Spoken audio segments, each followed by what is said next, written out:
ஜும்மாவுக்கு வரும்போது அதே வார்த்தையை பயன்படுத்துகிறான்.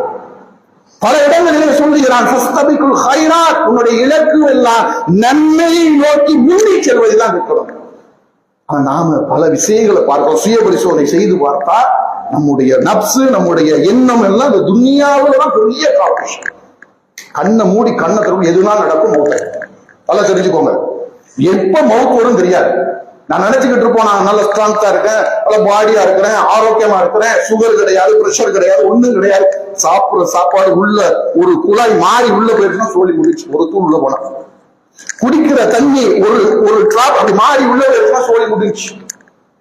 எத்தனை மவுத்துகளை பார்க்கிறோம் கண்ணு முன்னாடி, எத்தனை காட்சிகளை பார்க்கிறோம். இப்ப நம்ம என்ன யோசிக்கணும் என்று சொன்னா, திடீரென்று என்னிடத்தில் மரணம் வந்துவிட்டால் நான் என்ன வைத்திருக்கிறேன். ஐயுகளது நாமளும் நம்பிக்கை கொண்டவர்களே இத்தக்குவா தன்னொரு நப்சும் மறுமைக்காக எதை எடுத்துட்டு போக போற, எதை எடுத்து வச்சிருக்கிற, பேக் பண்ணி வச்சிருக்கிற, அங்க போய் தங்க நகை செல்லுபடியாக, தினார் செல்லுபடியாக, திருகம் செல்லுபடியாக, கரன்சி செல்லுபடியாக, என்னதான் செல்லுபடியாகோ எவ்வளவுக்கு எவ்வளவு மறுமைக்காக நல்லறங்களை சேகரிக்க முடியுமோ சேகரித்து பெட்டியில் வைத்துக் கொள். எப்பவனா அழைப்பாளர் வரலாம், பெட்டியை தூக்கி போறதுக்கு தயாராக. இதுதான் கான்செப்ட். இதை சஹாபாக்கள் தெளிவாக விளங்கி வைத்திருந்ததுனால்தான் இந்த ஒரு அர்ப்பணிப்பு சிந்தனை அவர்களிடத்தில் வந்தது. அந்த சிந்தனையை இந்த வரலாற்றை படிப்பதன் மூலமாக உருவாக்கிக் கொள்வோம். அல்லாஹ் அதற்கு அருள் புரிவானாக. வாஹிரு தாவானா அல்ஹம்துலில்லாஹி ரப்பில் ஆலமீன். அஸ்ஸலாமு அலைக்கும் வரஹ்மத்துல்லாஹி வபரகாத்துஹு.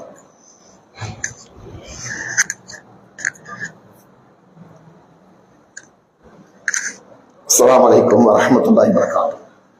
அன்பிற்கினிய சகோதர சகோதரிகளே, இன்ஷா அல்லாஹ் வரக்கூடிய அக்டோபர் 5ஆம் தேதி இளைஞர்களுக்கான ஒரு எழுச்சி மாநாட்டை நம்முடைய ஜமாத்தின் சார்பாக மதுரையில் வைத்திருக்கிறோம்.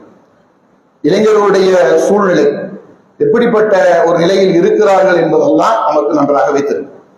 பெரும்பாலான பிள்ளைகள் மொபைல் போனுக்கு அடிமையாகி மொபைலிலேயே தங்களுடைய முழுமையான நேரத்தையும் அதிலேயே செலவழித்து வீணாய் சுற்றி திரியக்கூடிய காட்சியை பார்க்கிறோம். ஐவேளை இபாதத்துகள்ல கூட விடுமுறை நாட்களில் கூட அதன் பக்கம் கவனம் செலுத்தாதவர்களாக, அதன் பக்கம் கொஞ்சம் கூட திரும்பி பார்க்காதவர்களாக, முற்றிலுமாக அல்லாஹ்வை மறந்த கூட்டத்தினராக இருந்து கொண்டிருக்கூடிய காட்சியை பார்க்கிறோம். கண்ணு முன்னாடி பலஸ்தீனத்தை அல்லாஹ் காட்டுறோம். எவ்வளவு காட்சிகள். சோறு கொட்டுறாங்க, சோறு கொடுக்க முடியல, சோறு டேக்ஸால இல்ல, மக்கள் கத்துறாங்க, வயிற்று அடிச்சு காட்டுறாங்க, பசிக்குது பசிக்குது பசிக்குது, சோறு கொடுங்கன்றாங்க.